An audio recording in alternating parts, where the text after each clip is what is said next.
here, International Women's Day. Every year, the International Women's Day has been celebrated 8th of March. And this year, the theme is Break the Bias. Exceptional things happen to exceptional people. Who are the exceptional people? The bold, the strong, and the mighty. And they are what? The women. With me here is an exceptional woman. Bold, beautiful, and strong.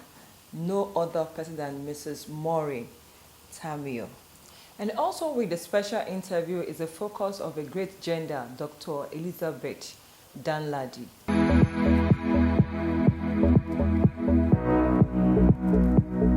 Every year the world celebrates International Women's Day, and this year's theme is Break the Bias. A woman is an epitome of beauty. Whenever a woman is found, beauty is evidence. As a woman, you are not just a co-creator with God by your procreation.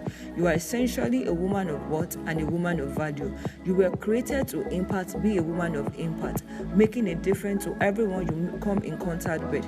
Beginning from your home, be relevant to your world and to the people around you. Be known woman. Who is a known woman? When she's quiet, millions of things are running through her mind. When she stares at you, she's wondering why she loves you so much, in spite of being taken for granted. When she says, I will stand by you, she will stand by you like a solid rock. Never hurt her or take her for granted. A woman has the most unique character like salt. The present is never remembered, but her absence makes all things tasteless.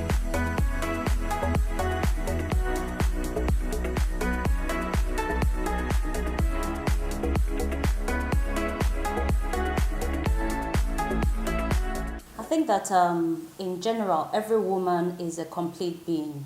We are individuals who have enormous potentials. We literally can do anything that we put our mind to do. We're strong, we're innovative, we're sensitive at the same time, we're compassionate, and we have the capacity and the ability to achieve great heights. So I think the design for a woman is to go as far as she wants to go.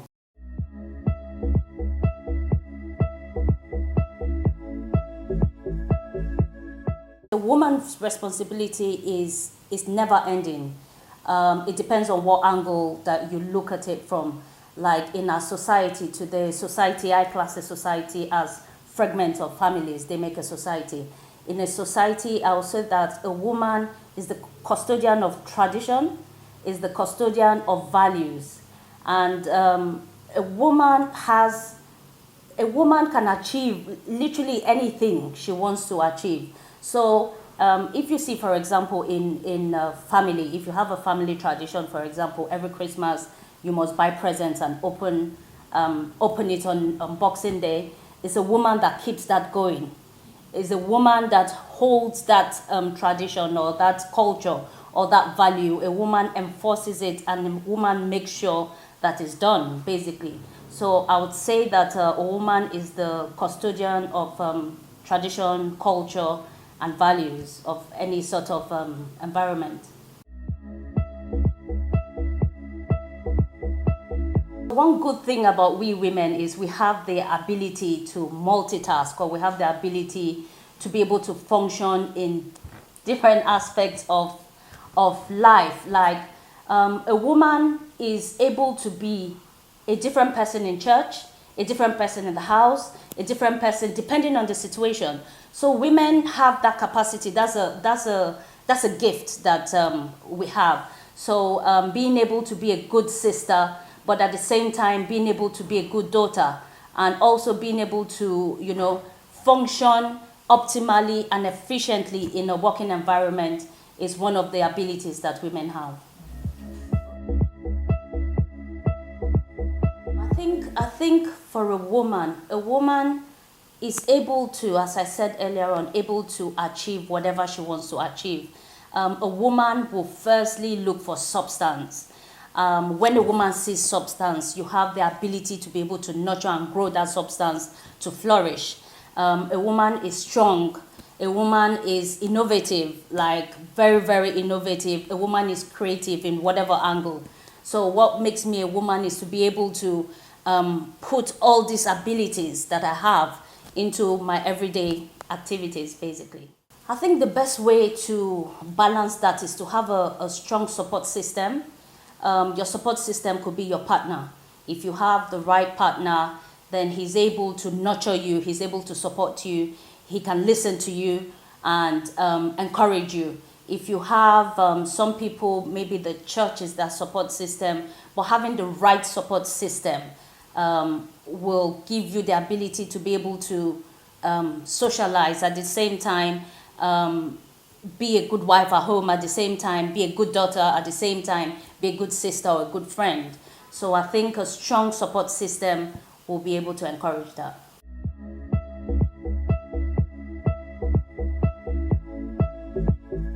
I think as a woman in the industry where I work, it's been a bit challenging. It doesn't come without its challenges. It's been a bit challenging.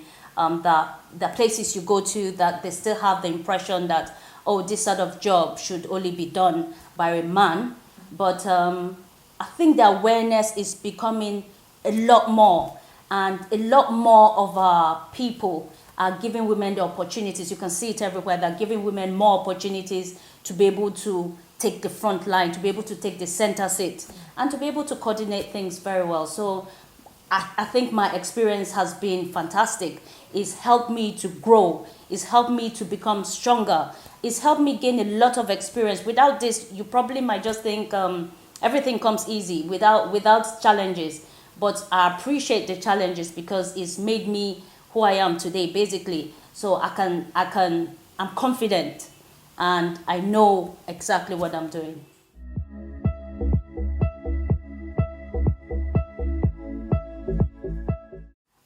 I want to encourage every woman who is out there. I want to say that it's not enough for you to want to compare yourself to another individual to start with.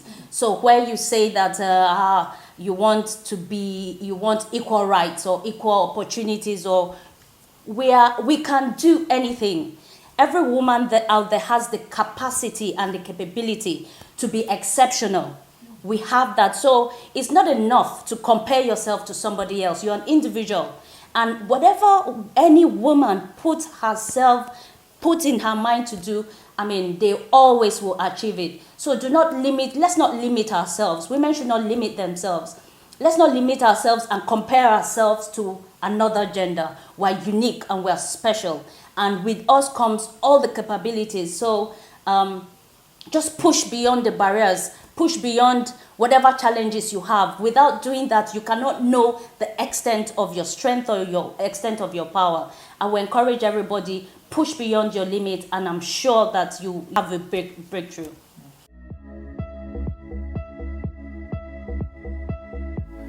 I'm an exceptional woman and I'll always break barriers. Yeah.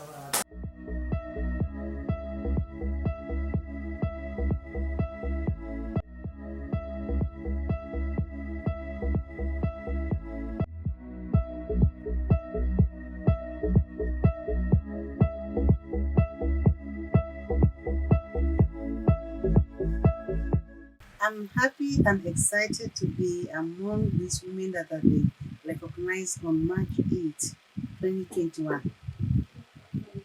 I'm delighted because this is to tell the world that whatever you do, people acknowledge it, especially when you're making impact in the life of people and you're working towards development of the society.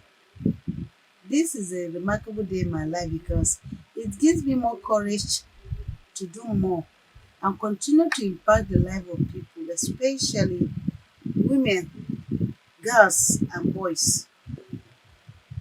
I learned a lot also today because I come to realize that whatever you do, it makes somebody smiles. No matter how little you do something, it touches people's life, and that makes the difference in that person's life.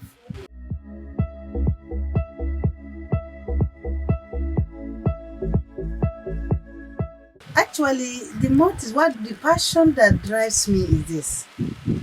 I was brought up from a family, a very rural area. My mother drove me when I was 4 months old because of this what we call domestic violence. They had issue with my dad. He beat her or break her hand. The only option is for her to drop the baby for 4 months and run for her life. So since then, I don't know how it happened. This my sister had to sacrifice primary school. She was in class 3. She has to drop out of the school to come and take care of me. And since then, I didn't grow up with parents. After 1 year, 2 years, they took me to another house. I spent few years there. They keep changing me from one house to another because nobody could help me. Nobody could cater for me. So if they hear of somebody that need a child, a baby, a girl to help do homework, they will carry me there. So before I knew, by the age of 12, I've changed about 5 different homes. So as I'm talking to you today, I lack that's what we call parental love. I've never experienced what it means to be loved by either a father or mother or pets. So when I start growing up, I discover I have passion to help other children whose smiles have gone. So I started helping people, especially orphans. Those children that love their moms or both parents. If I identify them in the society, just carry them, pay their school fees and help them, give them the love that I lacked. At the moment, I'm one of the girls that's faced what we call this is the poor upbringing. If you see my hands, I'm a left-handed person, but because of the home they took me, I was losing left hand. They carry my hands and drop inside hot oil, and the hands become clumped. So I couldn't use my right hand again in my left hand to do something. So I suffer all this. You can see this is an acid that was poured by one of the women I stay with. Wanted to, because of child molest. So all this was experience that God used me to see that they need to have a child. So as I'm talking to you now, one of the daughters I brought up from 5 years that has no father, no mother, has just finished her NYSC in a boy saved and returned last 3 weeks back to me. I still have 6 now that I serve as their mom, though not biological mom, but I give them the smile so that they will grow, so that they realize their potentials. Not only on orphans alone. In my life, my house is like an office. I have mentored 28 people. Some are now MIE, Monitoring Evaluation Officer, working with the NGOs. Some are working as strategic planners. Some are working as they're taking positions. And in government, a lot of them are getting some positions that, exceptionally, they're doing well. I have men and women whom I'm mentoring. I'm still mentoring people, especially people that are assigned called technical assistants to the government key politicians. They come to me, I guide them how to develop in community-based interventions. So this journey has took me. I served in Gombe State government for 19 years as a civil servant, and later on, I joined the development work. I'm working as a development worker now for 10 years. I held so many positions, and I serve as a consultant to many organizations like Population Commission Council, like UNICEF, WHO, Options UK, Mama, Care for Life Mission, Plan International, ARI Consultants, World Bank. I did a lot of consultancies for them. Now, because of my involvement in development work, I realized something, that for the sustainable development to be really take place, we have to invest on the people and to impact the young generation. 1. 2, the rural community, we have to link them up to the global community. And how can this happen?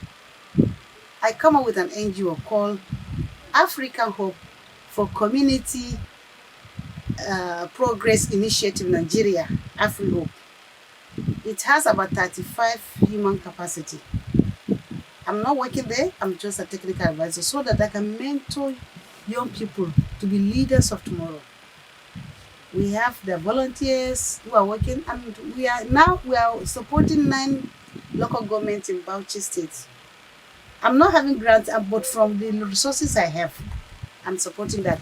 And I also established an organization called Bladira Global Consulting Firm. It's for technical, for consultancy services. It's for profit making. So that I bring young people and mentor them with the skills they have. When I meet people, I try to look at the skills that they have and the potential and made them to realize and made it valuable. I also have TKM Universal Concepts at a business organization. Now let me comment also about the human development, what I do.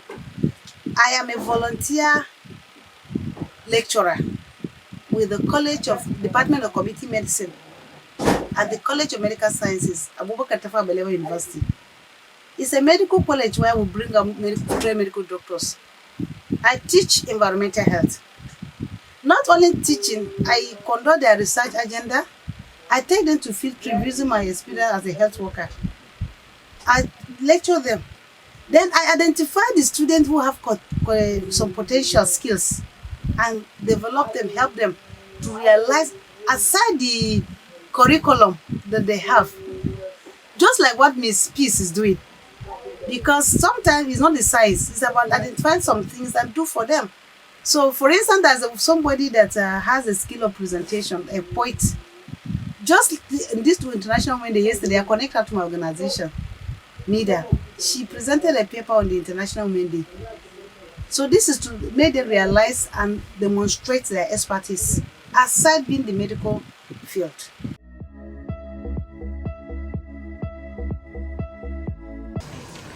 I am super grateful to God for today and excited to see all the faces here.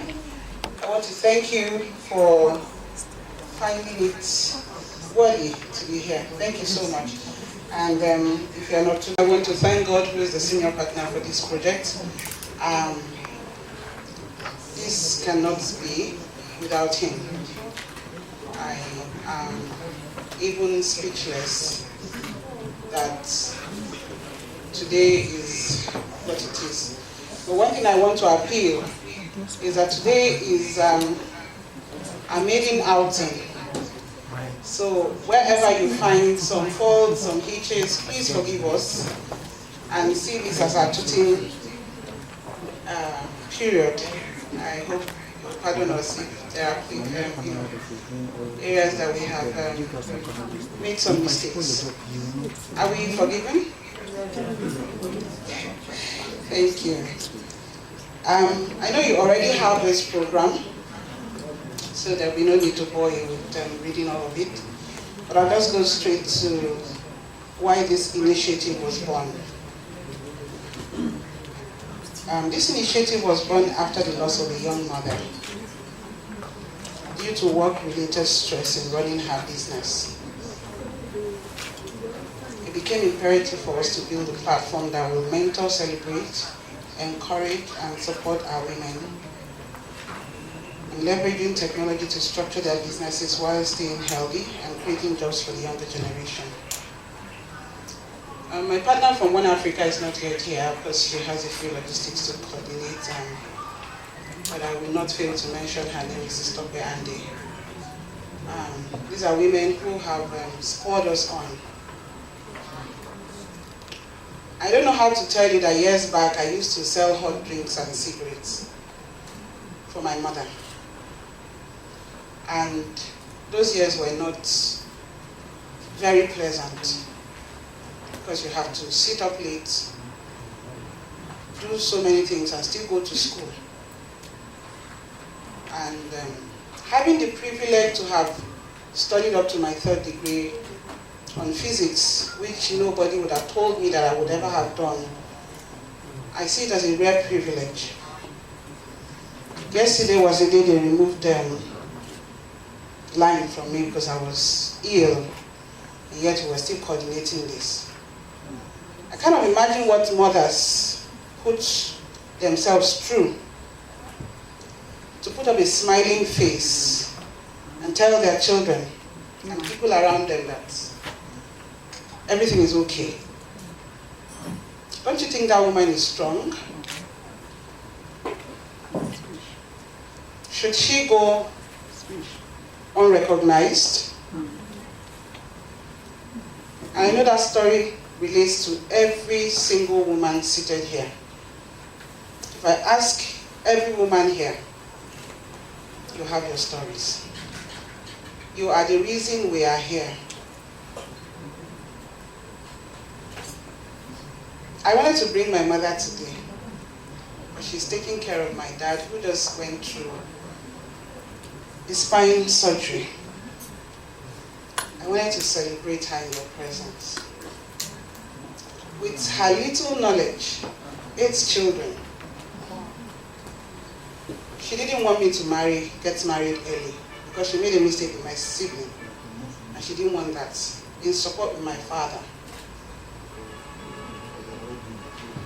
These women are the reason I stand before you today. This meeting has 2 stratas. We have the seniors who we're also celebrating today, and then we have the startup moms who are connected with us online. They have children 12 months and below, yet they're working to build their businesses. For every business that is successful, we have an amount of unemployment taking off the economy. I wanted to especially celebrate Dr. Abiola, but she's a bit indisposed. She has a staff strength of over 2,000. And with this COVID, she never laid off any one of them. Please help me celebrate her in absentia.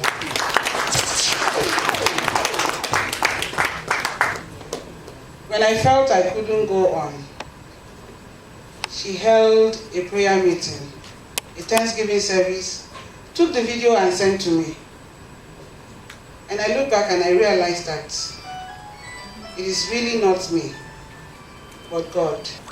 In the 1970s, UAE, United Arab Emirates, and Nigeria were classified as low-income countries because both countries were making less than $1,000 per person in a year.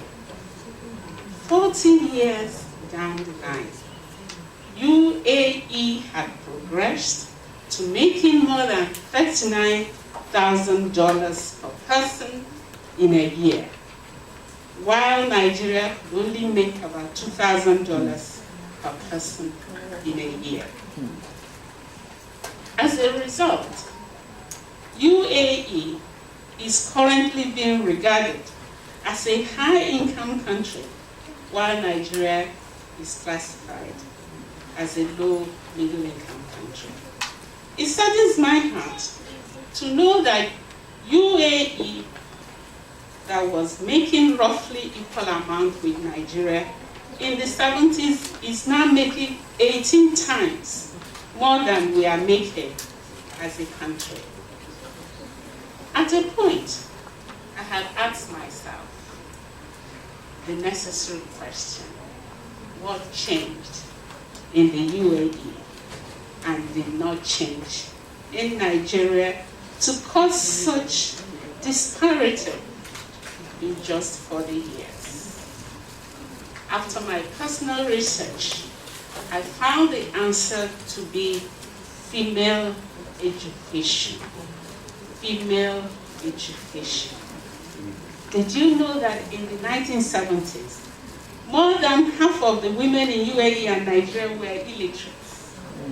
However, according to Lindsay Kemp's study on UAE and female education in 2013, the UAE government made significant strategic investments in the girl-child education. And 40 years later, just like magic, more than 90% of women in that country are well educated. In fact, 70% of university graduates in UAE are women.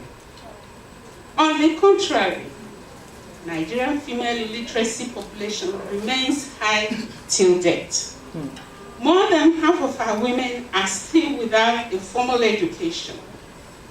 These facts made me to conclude that one more educated woman leads to an increase in the nation's income. My dear sisters and brothers, there is no greater tool for fighting gender inequality than girl-child liberation. As women of substance, we must deploy all our arsenals towards female education. If we want to achieve equal seats in the local government legislative houses, state houses of assembly, and national assembly, have more women CEOs or lead the affairs of this nation.